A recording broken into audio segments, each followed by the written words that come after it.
Kung nagpaplano kayong pumunta ng Hanoi, Vietnam at mahilig kayong mag-collect ng mga mugs as your travel souvenir, well, meron ako may re-reco sa inyo bukod sa mug ng Starbucks ha. May dalawang famous ceramic shops din dito and good thing is 1 meter apart lang sila. Kaya pwede muna kayong magkumparahan bago kayo bumili. And if you're arriving early in the morning, mas reco ko na unahin nyo muna yung Authentic Bat Trang Ceramic Shop which opens as early as 7 a.m. Yung isang shop kasi which is yung Surrender is 9 a.m. pa yung open nila. So anyway, unahin na natin itong Authentic Bat Trang Ceramic Shop. Price range dito mga mi, yung mga ordinary mugs nila is 180 VND or 450 pesos. Dito saya kasi late ko na nalaman na meron pala silang pottery making class mahilig ako sa mga ganon. And I search it also on Klook, available yun doon para hindi na kayo mahirapang mag-book. Anyway, hindi lang naman ceramic mugs ang meron sa kanila dito kasi available din yung mga bowls, plates, mga vase, teapot, and many more ceramic items. So yung mga naglalakyan palang backpack namin mga mis, iniwan muna namin sa gilid ng store kasi hindi biro rin yung mga presyo ng mga ceramic dito. Baka hanggang day 1 lang kami sa Hanoi at hindi na kami makarating ng Sapa pag nakabasa kami ng isang base.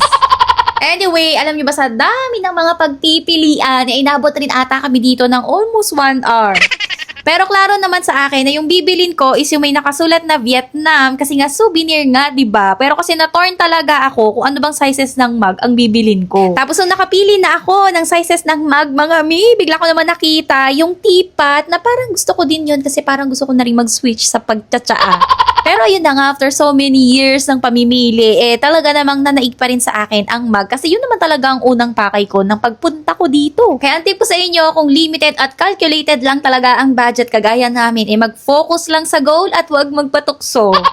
And then, ito pala yung nabili ko, nabili ko siya for 280 VND or 650 pesos mga mi. What? So, para sa akin, pricey na rin talaga yung 650 sa isang mug. Kaya, na-torn din ako kung mag-Starbucks mug na lang ba ako or ito. Pero naisip din namin, nasasapa na lang kami bumili ng SB mug kasi wala namang ceramic shop doon. So, yun na nga, since nakabili na nga tayo ng mug, magtitingin-tingin lang sana tayo sa Surrender kasi ang plan ko lang naman talaga is 1 mug sa Hanoi at 1 mug sa Sapa. Kaso wala mga mima kasi ang tadhana talaga pinapagastos tayo. May nakita kasi kaming DIY souvenir necklace dito sa Surrender. Tapos yung mga chain niya ay gawa sa ceramic with different designs. So bahala ka nang mamili kung anong gusto mo. 80,000 VND or nasa 160 pesos. Tapos ito, 25 VND or 50 pesos. So pumapatak na nasa 105. Tama ba? 105.